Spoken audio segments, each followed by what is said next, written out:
اللهم صل على محمد وآل محمد. اعوذ باللہ من الشیطان الرجیم. بسم اللہ الرحمن الرحیم. ایک حدیث رسول ہماری نظر میں ہے جو کہ اس طرح ہے کہ رسول اللہ فرماتے ہیں انا مدینۃ العلم وعلی بابھا. اس کے اگر حدیث کے ہم ترجمے میں جائیں تو رسول اللہ فرما رہے ہیں کہ وہ ایک شہر علم کی طرح ہے اور امام علی علیہ السلام کی ذات اس شہر علم کا دروازہ ہے. تو اب اگر چاہیے کہ اگر کسی کو اس شہر علم کے اندر داخل ہونا ہے تو وہ دروازے کی طرف سے ہی داخل ہو. اگر وہ اس دروازے کے علاوہ اور کسی رستے سے اندر آئے گا، جیسے اگر کوئی کھڑکی سے آنا چاہے یا کوئی پرنالی کی طرف سے آنا چاہے، تو اس کا آنا جو ہے وہ لیجیٹیمیٹ طریقہ نہیں ہوگا، وہ ایک رانگ فل ایکٹ ہوگا، نہ ہی وہ ایک صحیح معنوں میں ان کا جو ٹرو ویلیو ہے اس تک پہنچ پائے گا. تو اگر کسی کو رسول اللہ کی ذات تک جانا ہے، اس تک پہنچنا ہے، ان سے وابستگی حاصل کرنی ہے، تو اس کے لیے ایک ماتر لنک جو ہے وہ امام علی کا ہے. امام علی کی ذات سے ہی لوگوں کو اپنے سے وابستہ کر کے ہی اپنے آپ کو ان سے ملانا ہے، رسول اللہ سے. اسی حدیث کے متعلق ہمارے ذہن میں ایک واقعہ ہے کہ اگر کوئی علی گڑھ مسلم یونیورسٹی گیا ہو یا پھر اگر کوئی جا سکتا ہو تو وہاں پر جو جامع مسجد ہے تو وہاں پر جا کر دیکھے کہ اس والا جامع مسجد کا والا گیٹ جو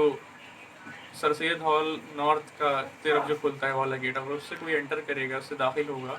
تو اپنے سیدھے ہاتھ پر دیکھے گا کہ وہاں پر یہ حدیث نقش کری ہوئی ہے انا مدینۃ العلم وعلی بابھا، ایک بہت ہی خوبصورت کیلیگرافی کی فارم میں. اور اس کے اندر خالی آپ کو علی علی نظر آئے گا، باقی جو حدیث اگر آپ کو پوری پڑھنی ہے تو اس میں آپ کو غور کرنا پڑے گا کہ لکھا ہوا کیا ہے.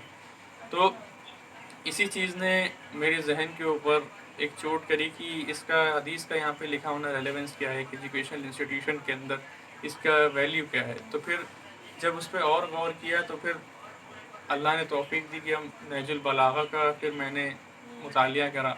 آلدو ایک بار کیا، لیکن وہ مطالعہ ایسا تھا کہ اس نے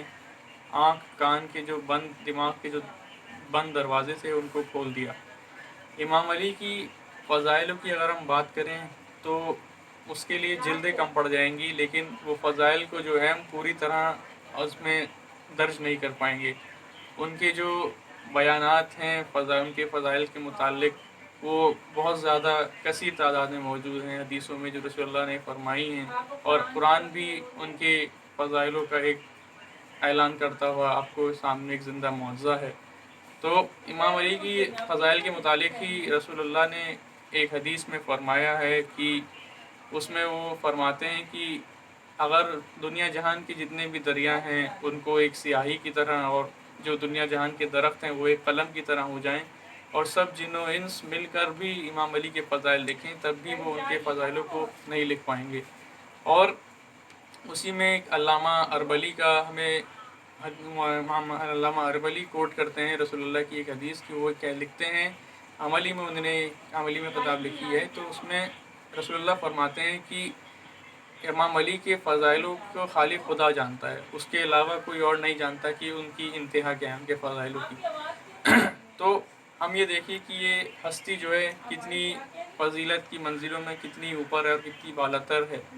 سب سے اوپر اس منزلت پہ رسول اللہ ہیں، پھر رسول اللہ کے بعد اگر کوئی ذات ہے تو وہ مولا علی کی ذات ہے. اسی کے متعلق اگر جتنے بھی ہم ایکسپرٹس کی بات کریں جو گزرے ہیں، جو ہیومن لائف کے اوپر اپنا ایکسپرٹیز رکھتے ہیں، تو ان کی ایک رائے ہے کہ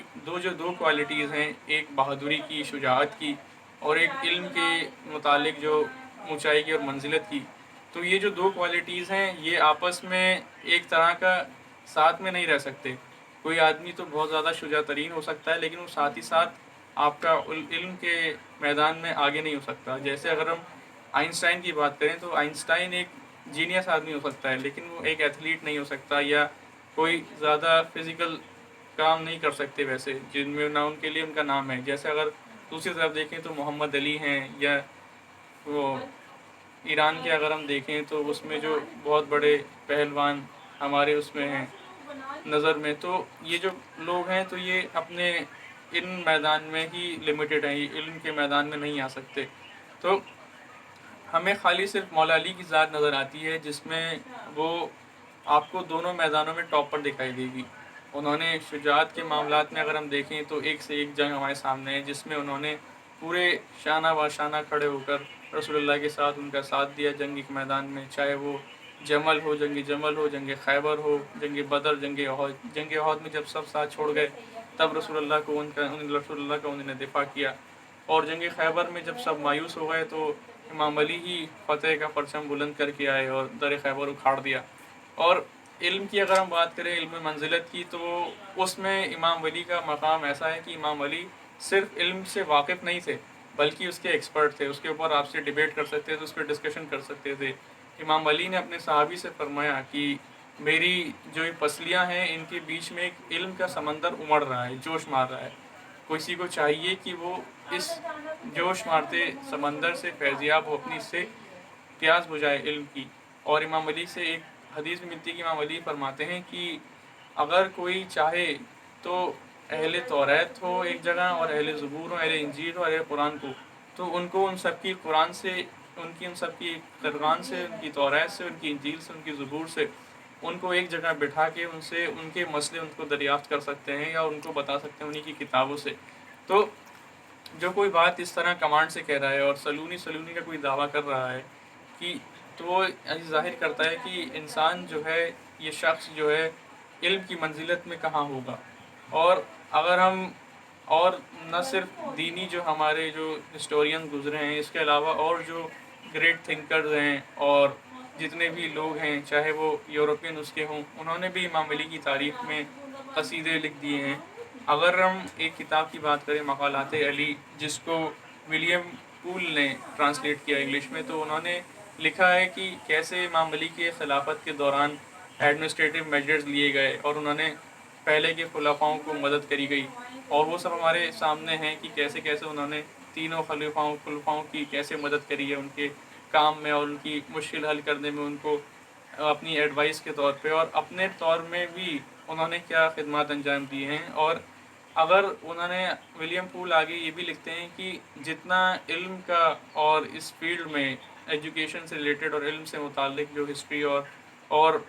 چیز سے ہو، سائنس وغیرہ سے، تو ان کی بھی جو ڈیولپمنٹ ہوا وہ پیک پہ تھا امام علی کی خلافت کے دوران۔ اور جو جتنے بھی ہم دیکھتے ہیں، جتنے بھی چاہے ہمارے اہل سنت برادران میں جو امام ہیں، جو ان کی وہ قائد ہیں، وہ سب ان کے، تو اس میں امام حنبل ہیں، امام مالکی ہیں، امام شافعی ہیں، تو یہ سب کہیں نہ کہیں اگر آپ لنک جوڑیں گے تو یہ سب آپ کو امام کے شاگردی نظر آئیں گے۔ کوئی آپ کو اگر جوڑیں گے تو کوئی ابن عباس کے شاگرد ہیں، کوئی امام جعفر کے صادق ہیں، امام جعفر صادق علیہ السلام کے شاگرد ہیں، تو ان سب کا جو لنک جڑے گا آپ کو، وہ ایٹ دا اینڈ امام علی کی ذات پہ ملے گا۔ اور اگر ہم اس کو بھی یہ کہا جاتا ہے کہ امام علی کی نسبت شیر سے دی جاتی ہے، تو شیر کا اگر ہم دیکھیں تو شیر جو ہے اگر شکار کرے گا تو اس میں وہ درندگی کرتا ہے۔ شیر کی بہادری وہ بہادری نہیں ہوتی جو وہ اپنے شکار کو مارتا ہے، یہ انسان کی شجاعت ہے، مطلب انسان کی کریکٹرسٹک ہے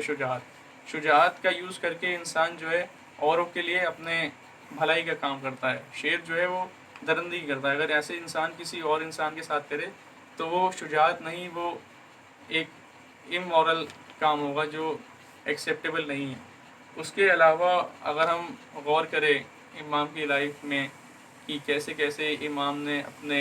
خدمات انجام دیتے رہے، ان کے حق نہیں دیا گیا، خلافت میں ان کے حق چھینا گیا، اس کے باوجود بھی انہوں نے کبھی اسلام کے خلاف کوئی کام نہیں کیا۔ اگر وہ جب ان سے خلافت شروعات میں ان کا جو حق تھا وہ ان سے لے لیا گیا، اس کو چھین لیا گیا ظلم کر کے، تو اگر تبھی وہ تلوار اپنی کھینچ لیتے تو جو چلتا پھرتا اسلام جو شروعات میں اس نے چلنا شروع کیا تھا وہ اپنا ہی پہلے ہی دم توڑ دیتا۔ تو یہ امام علی کی اسلام کے لیے اپنی کی محبت ہی تھی کہ جنہوں نے صبر کیا اتنے ظلم کے باوجود، اور امام علی کی ذات نے جو شروعات میں اب رسول اللہ کی آغوش سے جو آنکھیں کھولی ہیں، اور پھر اس کے بعد جو آنکھیں کھولنے کے بعد جو رسول اللہ کا لعاب دہن ان کی غذا بنا، جس کو شیخ نے جو ہیں بہت بڑے علامہ اربلی نے بھی کہا ہے کہ وباز زبان مبارک دو وازدے چشم کشود شود، کی اس لعاب دہن سے جو ہیں 12 مبارک چشمے نکلتے ہیں جو آگے رسول اللہ کہ اولاد کا جو سلسلہ امام علی کی ہی اولادوں میں جو سلسلہ جاری ہوا ہے، اور پھر اس کے بعد سے جو امام علی نے جو آنکھیں بند بھی کری ہیں، تو اس میں ہر محاذ پہ آپ کو امام علی جو ہیں رسول اللہ کے ناصر نظر آئیں گے، ان کے مددگار نظر آئیں گے. اور جتنے بھی مارکے آپ دیکھ لیں کہ چاہے جو بھی رسول اللہ کے ڈیسیجن ہو، اس کے لیے جو امام کے رسول اللہ کے جو سپر ہیں وہ امام علی بنے ہیں. دعوت ذوالعشیرہ شیرہ ہمارے سامنے ہے، اور جتنی بھی جنگیں ہیں اور اس کے علاوہ جو شکنی ہے وہ سب بھی ہمارے سامنے ہیں. اور جب وہ دن بھی آیا جو اب یہ بات ہو رہی ہے، اس میں 21ویں شب یہ رمضان کی، تو اس میں امام نے ہمیں الوداع کہہ دیا. اور جب امام ہمیں الوداع کہہ رہے ہیں تو اس میں بھی امام جو ہیں اسلام کے لیے آپ کو لوگوں کی جو ہیں وہ دعوت دے رہے ہیں. اور امام کے لیے یہ بہت ہی مطلب یہ ہمارے لیے کتنی افسوس کی بات ہے کہ لوگ جو ہیں اس ٹائم میں امام کو نیگلیکٹ کر کے امیر شام اور ایسے ہی لوگوں سے